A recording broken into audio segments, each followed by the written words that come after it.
Really glad you're with us for the Wednesday edition of the Martini Lunch. There are a lot of topics we considered for today, but we've got three very, very good ones. First of all, a quick update from yesterday. If you didn't already hear the vote on the release of the Epstein files in the House, 427-1, unanimous consent voice vote in the Senate. So that should be happening now within the next few days. Also, Chuy Garcia, who we talked about yesterday, not a Wookiee, was reprimanded. Small slap on the wrist.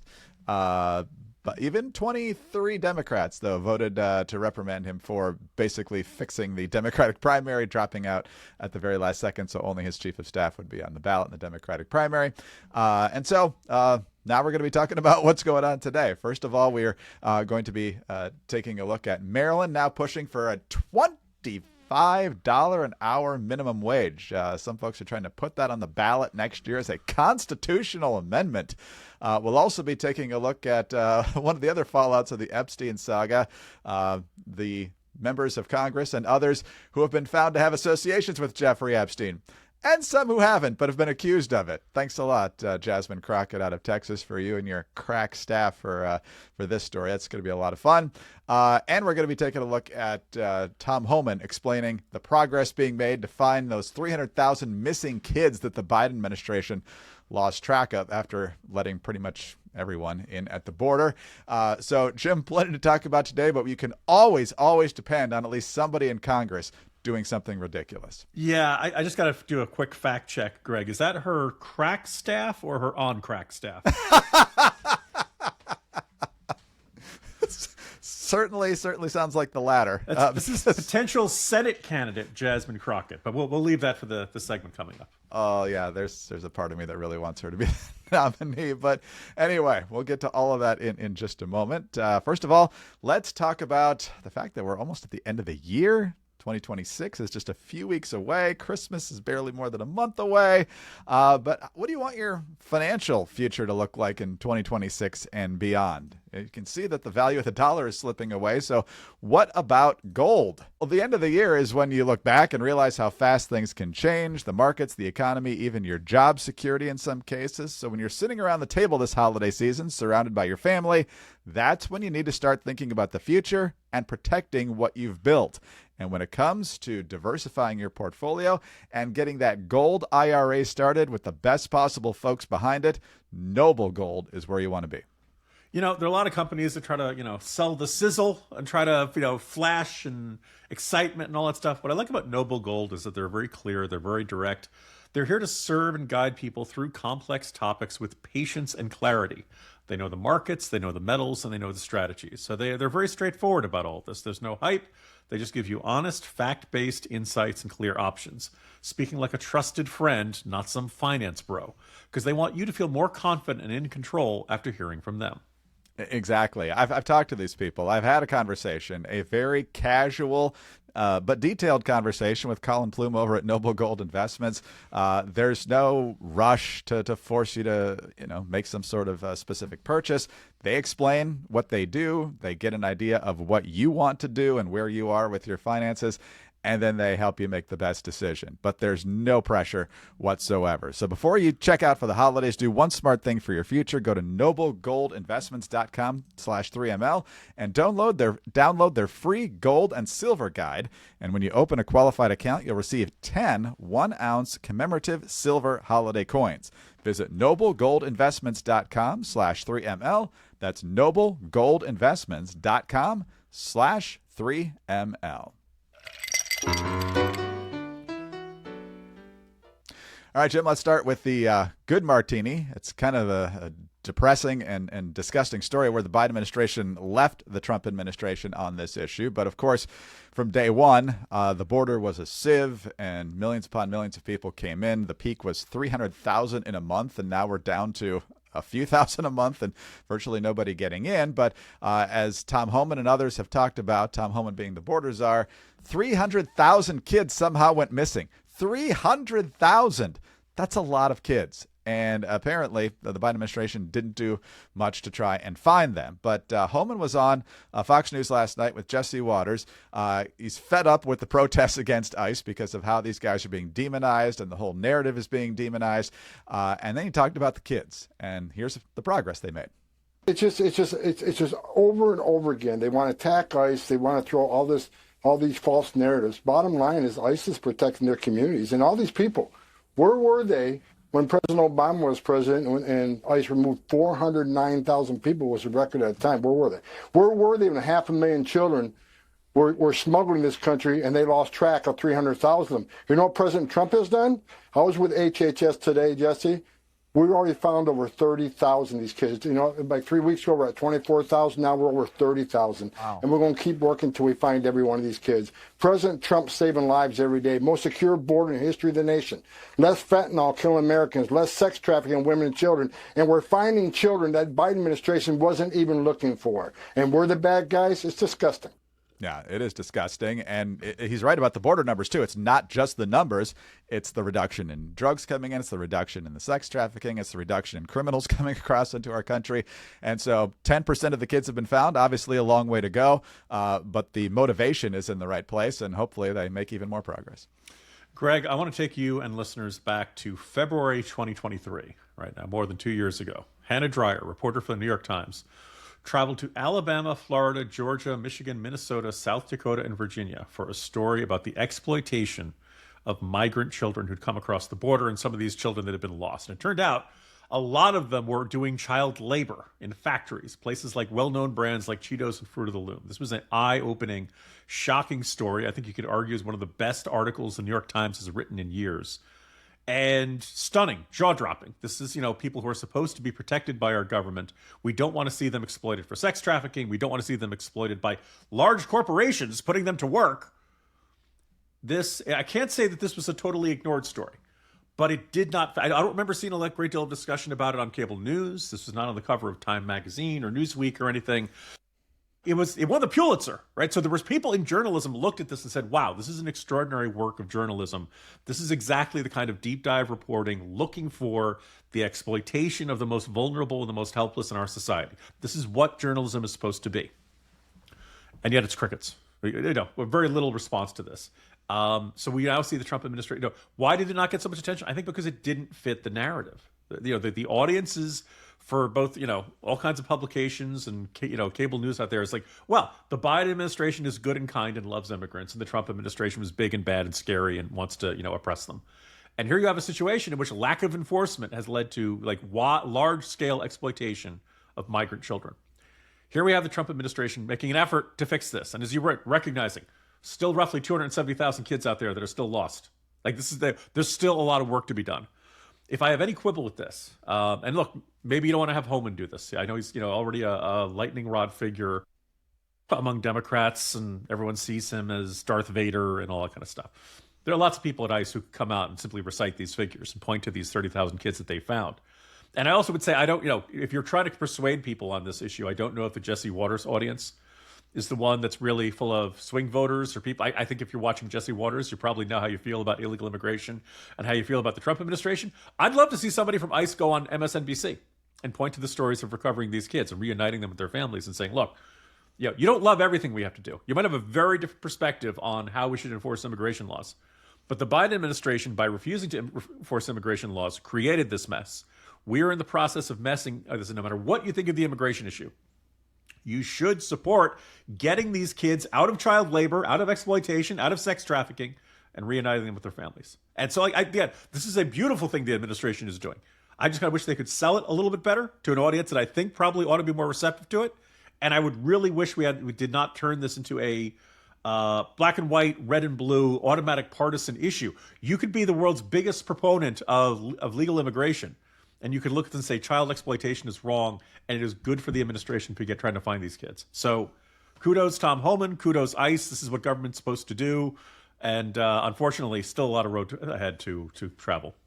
Yeah, the left and their allies in the media have this fairy tale narrative about why people are coming and what happens when they get here. And way too often people are brutalized and fleeced and cheated along the way. Sometimes they're in indentured servitude, essentially, because they're supposed to pay off their debt, which, the cartels and others who smuggled them never really let them off the hook. And then, if you push the Democrats far enough on the issue of immigration, it's like, well, wait. Who's going to cut my grass? Who's going to clean my house? And now I guess it's who's going to make my Cheetos and my socks and my underwear, apparently due to some of the companies that have been exploiting them. And so, they don't want people to know about that. They want this, they're all valedictorians coming across the border, and it's just not the case. People are being exploited. They are the victims of the Democratic policy, not the beneficiaries in many, many cases. And so just maddening, absolutely maddening. But good for ICE for digging into this, and hopefully many more kids will be found soon. All right. Well, when it comes to money, you might think you have a decent handle on your budget, but maybe you don't. Are you getting the savings you think you should be getting from what you make every month? Well, if you're not, Rocket Money could be the way to go here, because Rocket Money is a personal finance app that helps to find and cancel your unwanted subscriptions, monitor your spending, and it also helps you lower your bills so you can actually grow those savings. Greg, maybe you were listening to this podcast a few minutes ago and saying, well, I'd love to use Noble Gold, but I don't have enough money. Well, Rocket Money shows you all of your expenses in one place, including subscriptions you may have forgotten about. And if you see a subscription you no longer want, Rocket Money will help you cancel it. Their dashboard lays out all of your complete financial picture, including bill due dates and paydays. And Rocket Money can analyze your accounts, help you find the best time each month to try to put some extra money aside, and they'll even try to negotiate lower bills for you. The app automatically scans your bills to find opportunities to save, and they'll even talk to customer service so that you don't have to. No, it's fantastic. It lays everything out clearly. It can't make the spending decisions. That's up to you. So if you really want to save the money, you're going to have to tighten your own belt. But they're going to explain where the money is being spent as clearly as possible. So Rocket Money has saved users more than $2.5 billion, including more than $880 million in canceled subscriptions alone. Their 10 million members save up to $740 a year when they use all of the app's premium features. So cancel your unwanted subscriptions and reach your financial goals faster with Rocket Money. Go to rocketmoney.com/martini today. That's rocketmoney.com/martini.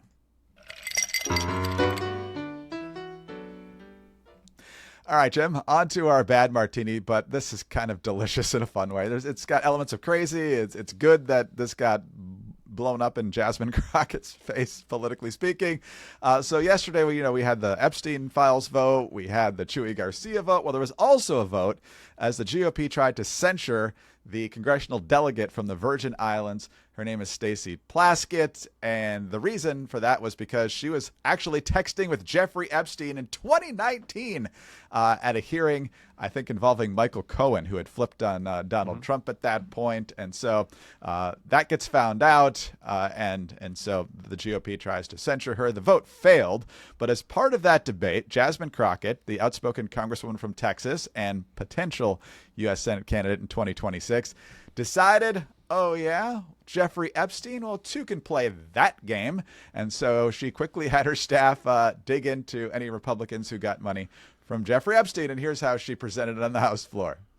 Folks who also took money from somebody named Jeffrey Epstein, as I had my team dig in very quickly: Mitt Romney, the NRCC, Lee Zeldin, George Bush, Win Red, McCain Palin, Rick Lazio. I just want to be clear. If this is the standard that we're going to make, just know we're going to expose it all. And just know that the FEC filings, they are available for everybody to review. Yeah, and apparently none of those people actually got money from the same Jeffrey Epstein. These are all different Jeffrey Epsteins. Lee Zeldin tweeting out yesterday, yes, Crockett, a physician named Dr. Jeffrey Epstein, who is a totally different person than the other Jeffrey Epstein, donated to a prior campaign of mine. No freaking relation, you genius. And some of these donations that she mentioned came after Jeffrey Epstein died in prison in 2019. So pretty hard to pull that off. Anytime your statement starts with somebody named Jeffrey Epstein, and my staff looked into this real quick, you might make some mistakes, and now there's a lot of egg on Jasmine Crockett's face. There are two. She's got a whole omelet. There are two potential problems. One, I looked up. So there's a Rolling Stone article that says, according to one database, there are nearly 300 people named Jeffrey Epstein across the United States. I looked in the white pages. I found 93 people across the United States, 19 people named Jeffrey Epstein in New York. If you are one of these unlucky men, I'm really sorry to hear that. And maybe you want to think about legally changing your name, because I don't think anyone's going to say, I suspect after like 1946, if you were German, your name just happened to be Adolf Hitler. You know what? I'm changing my name. I'm Schmidt or something much more generic. Yes. I was never that attached to that name anyway. And, so one possibility one is that she genuinely believed all of these people were donations from Jeffrey Epstein. Her staff didn't check the dates. It never crossed her mind that there are other people in the United States named Jeffrey Epstein, and that she was just reckless and then stupid. Like, that's bad. That's very bad. But you notice she does say somebody named Jeffrey Epstein, which indicates that she has at least some doubt in her mind, some possibility this is somebody else named Jeffrey Epstein, and that possibility she knows she's smearing. She's smearing the donors. There's one guy who's a doctor. By the way, I understand this doctor has like really good reviews online. And he's like, if your name is Jeffrey Epstein, and apparently he's down in Florida, right? Where Epstein was down in Florida too, and you work on people, and they come away saying, wow, my doctor's excellent. I got to recommend him. His name is Jeffrey Epstein. Like, that guy's a phenomenal doctor, right? That's a really good job when people are confident saying, yes, you got to go see Dr. Epstein. But so this guy hasn't done anything wrong, as far as we know. None of the other dozens of Jeffrey Epsteins in the country have done anything remotely as close, bad to that. And there's nothing wrong with taking a donation from somebody who has the name Jeffrey Epstein. However, Jasmine Crockett, because she's, a rageaholic and just decided, they're going to accuse my people of interacting with Epstein. I got to accuse your people of interacting with Epstein. She decides to go and do this, knowing that this is probably not the Jeffrey Epstein. In particular, the donations that came long after he was murdered. I'm sorry, we have committed suicide in that prison cell. Look, as far as we know, it's prison. Like Rich Lowry did a fantastic, very in-depth one. It's a very ugly portrait of the people who are running the prison. It was completely disorganized. Everybody was very slack on their jobs, but there was no indication that was actually somebody got in there and killed them. That was Rich's conclusion based after a really, really in-depth review. But I think she doesn't care. And as I mentioned earlier, she's thinking of running for Senate in Texas. That is not a high odds possibility of getting a promotion there, but I think if you're in the Democratic Party right now, they want anger. They want a fighter, right? They're angry at Chuck Schumer because he's not enough of a fighter. So basically, they want angry accusations, and they don't really care if they're true or not. And I think left, right, or center, you should care whether something is true or not. And if somebody just has the really god-awful luck to be named Jeffrey Epstein, they should not be tarred with being a notorious sex trafficker if they are not a notorious sex trafficker. And there's nothing wrong with taking donations from Dr. Jeffrey Epstein, who is not a notorious sex trafficker. Yeah, I think that's fair to say. It reminds me of the Seinfeld episode where Elaine was dating a guy named Joel Rifkin who had the same name as a serial killer. And so he leaves a ticket for Kramer for a Giants game at Giants Stadium. But there's a mix-up at the will call window. And so they got to page Joel Rifkin throughout Giants Stadium. And everybody's freaking out when it comes to that. And so this is just typical. But you know who did actually reach out to the real Jeffrey Epstein, as it turns out? A consulting firm working on behalf of Hakeem Jeffries in 2013. I don't know that there was ever any connection between the two or that he ever donated to the Hakeem Jeffries campaign. But, interesting. Let's point out, 2008 was when was it 2008, 2009, he pled guilty to soliciting sex from a minor. So, like, that's public record. If you were friends with him before that and you're like, oh, I had no idea, maybe it's plausible. After 2008, nobody has any excuse, sorry, Larry Summers, about any of that. One observation, though, Greg, out of curiosity, are there any notorious, like, Greek separatists named Columbus? No, we're in good shape. If you ever see a donation from anybody with my name, it probably was me, because my grandfather and his brother changed the Greek name when they came to the U.S. because there is no C in the Greek alphabet, so it started with a K and was longer and all this stuff. Okay. And so if it's Columbus, there aren't a lot of us, and so it's probably, if it's not me, it's somebody pretty darn close to me. All right. So besides a liberal activist in Marin County who has since passed away named Jim Garrity, one time I rented a car I was on our honeymoon in Dublin, in Ireland. We actually were in... Not Sligo. Galway. I cannot return to Galway because I am a notorious person. We're at the rent-a-car counter, and they type in my name, and there are like 14 James Garrity's in there. And my belief after doing, when your name, people Google your name a lot. Apparently, one of them was connected to the IRA. Now, I've never been stopped by this, but I've always just been prepared for it. That at some point, somebody named Jim Garrity is going to do something really terrible, and I'm going to end up dealing with that grief for the rest of my life. So. God, my sympathies to every Jeffrey Epstein out there and to the gentleman named Joel Rifkin in that Seinfeld episode. Like, this is everybody's nightmare scenario, is that, some other idiot with your name. It's Michael Bolton in Office Space. Why should I change my name when he's the jackass? So. He's the one that sucks.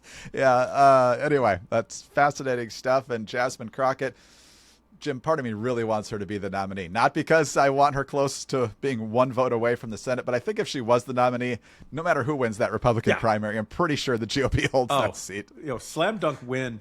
I would say she's a Daily Kos kind of candidate, but the irony is great. I don't think people. I don't hear people talking about Daily Kos anymore. So I don't know whether you'd say Blue Sky or wherever the angriest lefty vibes are these days. That's what people are into these days, and I don't think it's a good certainly not a good winning formula in Texas, but I don't think it's a winning formula in a whole bunch of states. But we'll see how that shakes out from here. Probably not. But she is the angriest of the bunch. Beta will fake it if he runs because he's always trying to. By the way, did you say Beto or Beta? Because he's Beta. Yeah. Beta. Yeah. Freudian slip. Yeah, sometimes. Anyway, let's talk about your health. And let's be honest, modern life can be rough on our bodies. Processed foods, lots of stress, environmental elements, late nights, and your liver's working overtime to filter out all of that. And if you've been feeling sluggish or just off, your liver might be trying to tell you something. And that's where Dose for Your Liver comes in. This is a clinically backed liquid liver health supplement, 2-ounce daily shot, tastes like fresh squeezed orange juice. It's really good. It cleanses the liver of unwanted stressors that's slowing your liver down. And you can be rest assured that there's zero sugar, zero junk, and zero calories. Modern life is even more difficult when you do a lot of drinking, which the news cycle will often drive you to. So your liver processes everything you consume. It does more than 500 daily functions. So you're talking about energy production, digestion, fat metabolism, vitamins. And when your liver is overworked, you're going to feel it. So what can you expect when you start drinking Dose daily? Well, you're going to reduce that sluggishness. So you're going to get rid of those midday crashes. You're going to support your metabolism, and it could even aid your daily digestion. So if you're ready to give your liver the support it deserves, head to dosedaily.co/3ml or enter 3ml to get 35% off the first month of your subscription. Your body does so much for you. Let's do something for it. That's dosedaily.co/3ml for 35% off your first month's subscription.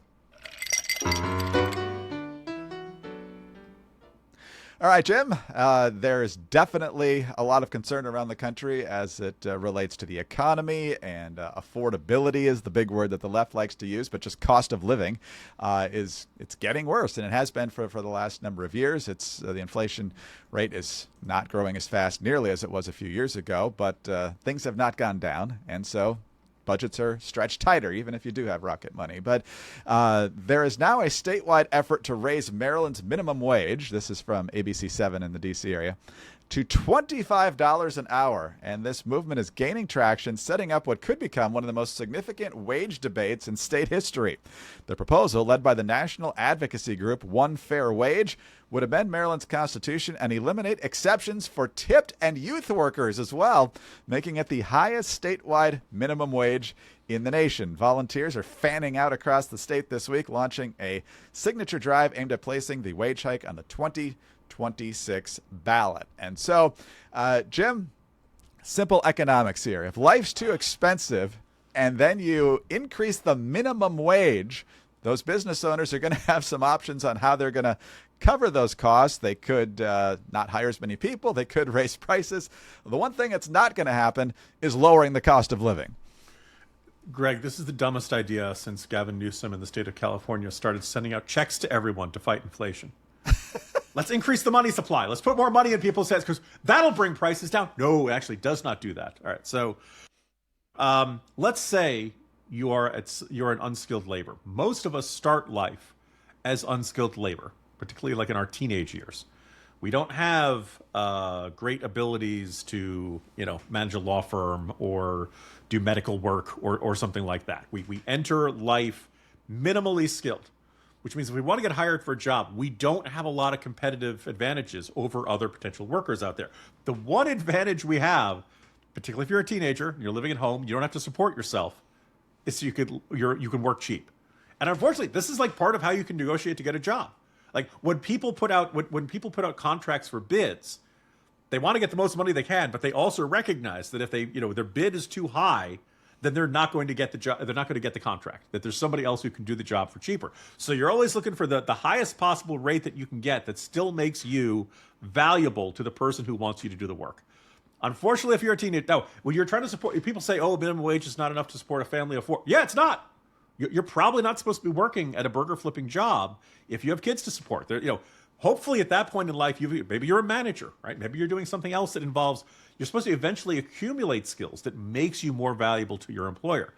But I would then say to these Maryland lawmakers, you've decided that because the cost of living is high and because people are having a hard time making ends meet, we should raise it to $25 an hour. Why not $100 an hour? Why not $125 an hour? Why not $200? Like if just raising the minimum wage is all it takes to make people wealthier, let's do that then. Let's unless this is not actually connected to how people's prosperity, and the minimum wage is simply a way of saying we're going to make labor more expensive and hope that business can take the cost and not pass on the charges to customers. Guess what? They do, or they put research into automation. Have you noticed? At my nearest McDonald's, they still have a cash register, but they also have the big kiosks, right? A lot of businesses at CVS, you go or Walgreens or places like that. They have the automatic checkout place, right, where you bag it, you scan and bag it yourself. They still have a register. They're always going to need to have some human being there. But instead of having 2, 3, 4 people on the registers, maybe they only have one, and everybody else is doing that. Congratulations. You've raised the minimum wage. You've made labor more expensive, but you've eliminated jobs in the process, right? You have created a greater incentive for automation, right? Now, in this era of artificial intelligence is going to take all of our jobs. By the way, it's unrelated to our topics of the day, but I just want to share this with listeners. There was a cyber attack done by allegedly Chinese state-sponsored hackers that used AI. Do you know what this means, Greg? What? It means that even malevolent Chinese hackers are losing their jobs to AI. That's how bad this is getting. So that's the third option. Then the thing, let's make labor. Does it happen to say what the current minimum wage in Maryland is right now, Greg? It's officially 15, but of course Montgomery County, which is one of the most liberal counties, has it as high as 17.65 cents an hour. Okay, so let's say $17 an hour. Let's make labor more expensive by $8 an hour. Which, by the way, that's more. $8 an hour is the rate of increase we're talking about here. That's more than the minimum wage was when I was working minimum wage, folks. That's I think it was like $6.25 an hour, if that. So, and by the way, I worked Food Town. I was a union member, so those bastards of the labor unions took money out of it. But anyway, that's another story for another time, kids. Welcome to How I Met Your Mother. But now let's make labor much more expensive. What do you think that's going to do to prices, and what do you think that's going to do to jobs? It is amazing that we keep seeing this over and over again, and it just never seems to get anywhere. So it just is utterly infuriating that no matter how many times raising the minimum wage ends up costing jobs and end up making things more expensive. Nobody in the Democratic Party could ever seem to understand this. No, not at all. And the organized labor groups are always for this, because if the very bottom of unskilled labor is $25 an hour, well, guess what they can argue for the next time they've got to go through collective bargaining and so forth. And we just did this in California.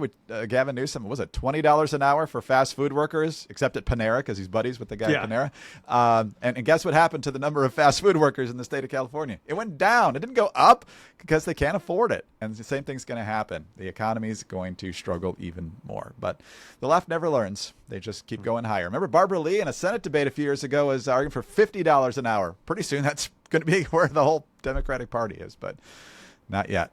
Anyway, I wish I had some hope that this wouldn't pass in Maryland, but I guarantee it will, as long as they get it on the ballot. So, Greg, our crazy exaggerated concept of a Democratic Party's proposal today is tomorrow's real proposal tomorrow. Yes. And the interval's getting much shorter between it actually happening. So anyway, Jim, have a good Wednesday. I will see you tomorrow. See you tomorrow, Greg.